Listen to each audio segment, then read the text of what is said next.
संतान उत्पत्ति हंसी खेल नहीं है, उत्तरदायित्व का गुरुतर भाग है।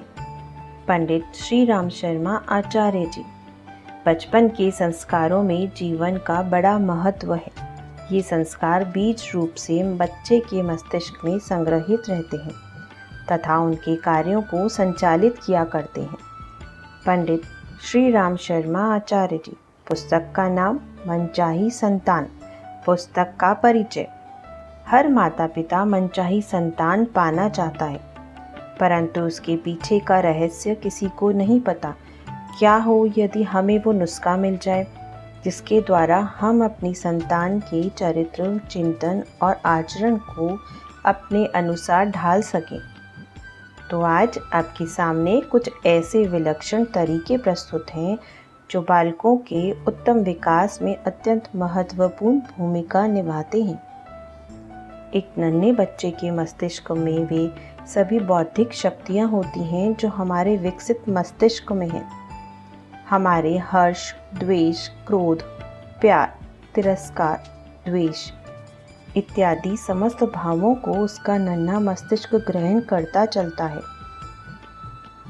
इस कारण हमें जन्म से ही उसके वातावरण को उच्च संस्कारों के अनुकूल बनाना चाहिए। शिशु की मानसिक उन्नति, व्यक्तित्व के विकास तथा इंद्रियजन्य सुख के लिए, शरीर की वृद्धि के लिए माँ के स्तन से दुग्धपान करवाना आवश्यक है। बच्चे को स्वावलंबन की आदत शैशवावस्था से ही करवानी चाहिए। उसके स्वावलंबन में अनुचित प्रेम द्वारा कोई बाधा न पहुँचाइए। ज्यों-ज्यों बालक बढ़ता जाए उसे अपने तरीके से स्वयं कार्य करने और परिस्थिति पर काबू पाने देना चाहिए। अत्यंत क्रोधी, उत्तेजित या बात बात पर बिगड़ उठने वाली माताओं के बच्चे उग्र स्वभाव के बनते हैं। इसका कारण बच्चे के प्रारंभिक संस्कार हैं। यदि आप बालक का अपने साथ संबंध चिरस्थायी बनाना चाहते हैं तो वह परस्पर सेवा, सौहार्द, सहायता पर आश्रित होना चाहिए। यदि आपका बच्चा भूलों से स्वयं शिक्षा लेने लगेगा तो स्वतंत्र रूप से उसका व्यक्तित्व विकसित होने लगेगा। चरित्र एवं बच्चे के भावनात्मक विकास के लिए परिवार के प्रत्येक सदस्य को बच्चे के समक्ष उच्च आदर्श प्रस्तुत करने चाहिए। माता पिता को चाहिए कि उसे अच्छे से अच्छे शब्द सीखने के लिए दें। बच्चे स्वभावतः कुछ न कुछ करते रहते हैं, वे निश्चेष्ट नहीं बैठ सकते। इसलिए आपकी चतुरता और कला इस बात में है कि उनके लिए कुछ ऐसे मनोरंजन कार्य ढूंढ निकालें जिससे उनकी शक्तियां लग सकें और उपयोगी कार्य भी हो सके। पुस्तक के कुछ प्रश्न। रचनात्मक कार्य क्या क्या हैं? मतिहीनता के क्या क्या कारण होते हैं? बच्चों को स्वाधीन कैसे बनाएं? बच्चों के मानसिक और भावनात्मक विकास के लिए क्या क्या करें? शिशु की मौलिक आवश्यकताएं क्या क्या होती हैं?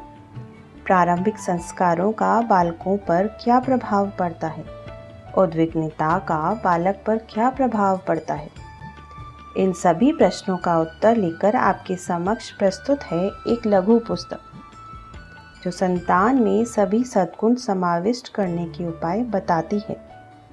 पुस्तक के कुछ अंश। बालक की शिक्षा वातावरण से प्रारंभ होती है। आप ऐसा वातावरण एकत्रित करें जिससे बच्चे में व्यक्तित्व के नाना गुण और आवश्यकताएं आसानी से पूर्ण हो जाएं। बालक के संपर्क में आने वाला प्रत्येक व्यक्ति उसे कुछ न कुछ सिखाए। हमारा देश धर्म प्रधान है। भारत की अध्यात्म प्रधान संस्कृति में बालक का विद्याकाल आश्रम के पावन वातावरण में व्यतीत होता था, जहाँ जीवन के पवित्र संस्कार बच्चे पर पड़ते थे। दुर्भाग्य से आश्रमों का पावन जीवन अब नहीं रहा। बच्चों को स्वयं काम करने की प्रेरणा देनी चाहिए, जिससे उनमें आत्मविश्वास और स्वावलंबन उत्पन्न हो, जो कि संसार के कर्म क्षेत्र में उसे मजबूत बनाते हैं। बच्चों को यह अनुभव करने दीजिए कि घर में उसका महत्वपूर्ण स्थान है। बच्चे को गर्व होने दीजिए। उसे इस बात के गर्व का आनंद अनुभव करने दीजिए कि परिवार में उनका सम्मान होता है। उद्विग्नता का बालक के जीवन पर बुरा प्रभाव पड़ता है और बालक क्रोध, घृणा, भय, ईर्ष्या से आक्रांत होते हैं। माता पिता को समय के अनुसार चलना चाहिए। यदि बच्चे में कुछ खराबियां हैं तो उन्हें टाल कर उनसे प्रेम करना चाहिए। मित्र भाव सर्वोत्कृष्ट रसायन है। बच्चों की उन्नति का रहस्य उनका उत्तम स्वास्थ्य ही है। उत्तम स्वास्थ्य की नींव बचपन से ही रखी जाती है। स्वास्थ्य से अभिप्राय यह है कि उनके शरीर में स्फूर्ति रहे, कार्य में मन लगे, उनके हृदय में आशा, उत्साह और मुख पर मधुर मुस्कान रहे। बच्चों की उचित शिक्षा के लिए उनके हृदय पर काबू रखना आवश्यक है। प्रायः यह शिकायत की जाती है कि बालकों में निरंतर अनुशासन की कमी होती जा रही है। पुस्तक के कुछ बिंदु।